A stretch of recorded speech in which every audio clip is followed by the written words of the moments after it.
ویسے بھی جتنا بھی کوئی نیک ہو، جتنا بھی کوئی ولی ہو، سب کو جو کچھ بھی ملا ہے وہ اسی گھرانے سے ملا۔ ساری ولایتیں اسی گھرانے کی ہے، ساری سعادتیں اسی گھرانے سے نصیب ہوئی ہیں۔ سب کو جو بھی ملا، رب کی جو بھی رحمت نصیب ہوئی ہے وہ اسی گھرانے کی نسبت سے سب کو ملا ہے۔ اور میں بڑا ایک خوبصورت واقعہ ہے، ایک بزرگ تھے حضرت شیخ ابو عبداللہ محمد سلادی،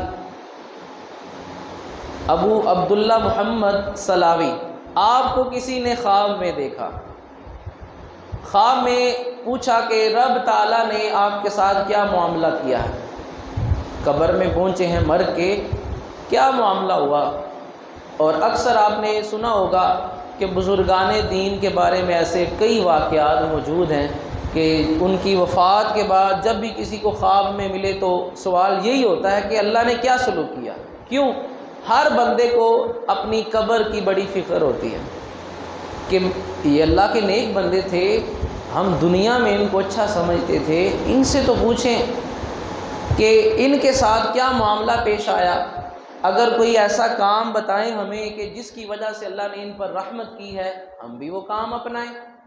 اگر بالفرض، کیونکہ ایسے لوگ بھی، عام لوگ بھی خوابوں میں آتے رہے، ان سے پوچھا تو انہوں نے بتایا اللہ نے فلاں گناہ کی وجہ سے مجھے اس عذاب میں مبتلا کیا۔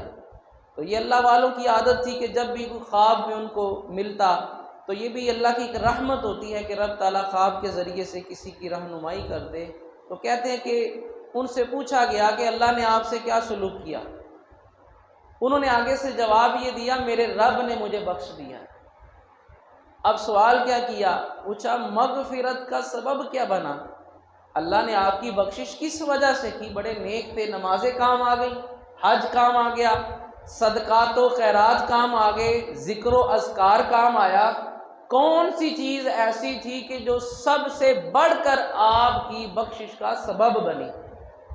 تو آگے سے انہوں نے جواب یہ دیا بِشَيْءٍ مِّنَ النِّسْبَةِ بَيْنِي وَبَيْنَ رسول اللہ صلی اللہ علیہ وسلم، رب تعالیٰ نے اس وجہ سے بخشا مجھے کہ میری آقا علیہ الصلوۃ والسلام کے ساتھ جو نسبت تھی اس وجہ سے رب نے بخش دیا۔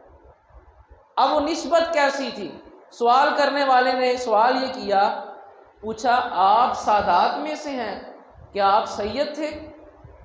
کہ حضور سے جو آپ کی نسبت تھی کہ آپ حضور کی اولاد میں سے تھے، آپ سید تھے کہ رب نے کہا کہ اے ابو عبداللہ محمد تو میرے محبوب کی اولاد میں سے ہے، میرے محبوب سے تیری یہ جو نسبت ہے میں نے اس وجہ سے تجھے معاف کر دیا، تو کیا سید تھے آپ؟ آگے سے انہوں نے جواب دیا نہیں، میں سید تو نہیں تھا، میری اور برادری اور قبیلے سے، عام برادری عام قبیلے سے میں تعلق رکھتا تھا، میں تو اولاد رسول میں سے، میں نے کب کہا کہ میں سید ہوں؟ فَمِنْ أَيْنَ النِّسْبَةُ۔ اب اس خواب دیکھنے والے نے پوچھا، اس نے کہا حضور پھر کون سی نسبت حضور کے ساتھ، پھر کون سا تعلق تھا آپ کا حضور کے ساتھ جو قبر میں بھی آپ کے کام آیا ہے؟ اب جواب سنیں، آگے سے انہوں نے جواب دیا کَنِسْبَةِ الْكَلْبِ إِلَى الرَّاعِي، میری حضور سے ایسے ہی نسبت تھی، ایسا ہی تعلق تھا جیسے کسی کتے کا کسی چرواہے کے ساتھ تعلق ہوتا ہے۔ اب جو چرواہا ہے جس نے مال رکھا ہے، مویشی رکھے ہیں، ساتھ میں حفاظت کے لیے کتا رکھا ہے، نہ وہ اس کی برادری کا ہے، نہ وہ اس کا رشتہ دار ہے، وہ کیا ہے؟ اس کا غلام ہے، اس کا نوکر ہے، اس کا فرما بردار ہے، اس کا خادم ہے، وہ اس کی فرما برداری کرتا ہے۔ اس وجہ سے اس چرواہے اور کتے کا آپس میں تعلق ہوتا ہے کہ پوچھنے والا جب پوچھتا ہے یہ کتا کس کا ہے تو جواب یہ ملتا ہے یہ فلاں بندے کا ہے۔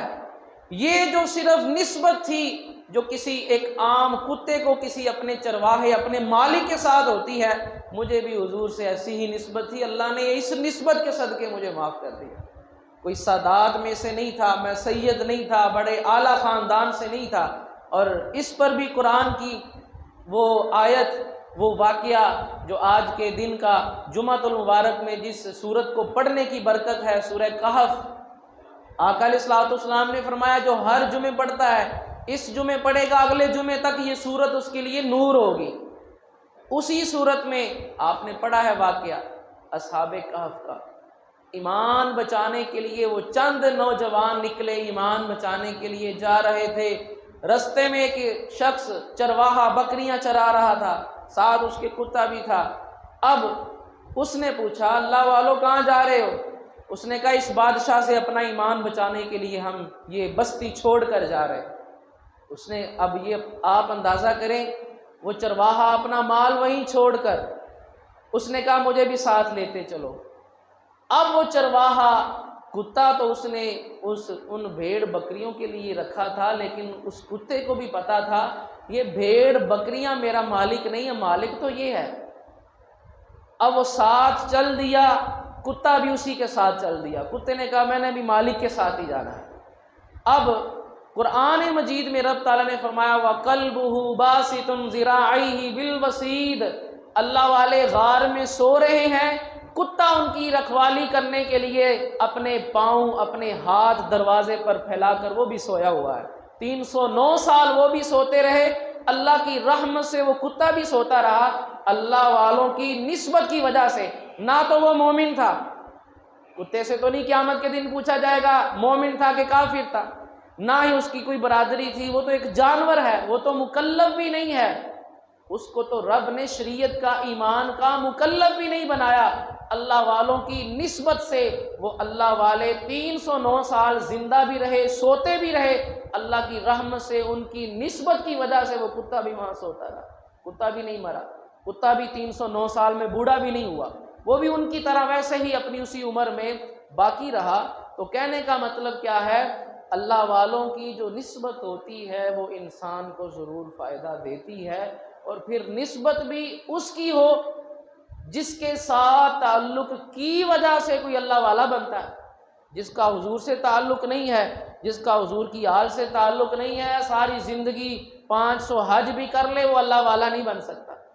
تو جس گھرانے سے تعلق سے رب تعالیٰ ساری برکتیں رحمتیں عطا فرماتا ہے، اس گھرانے کی نسبت، ایسی نسبت بھی اگر کسی شخص کی اس گھرانے کے ساتھ ہو، رب تعالیٰ اسے بھی اس کا فائدہ ضرور عطا فرماتا ہے۔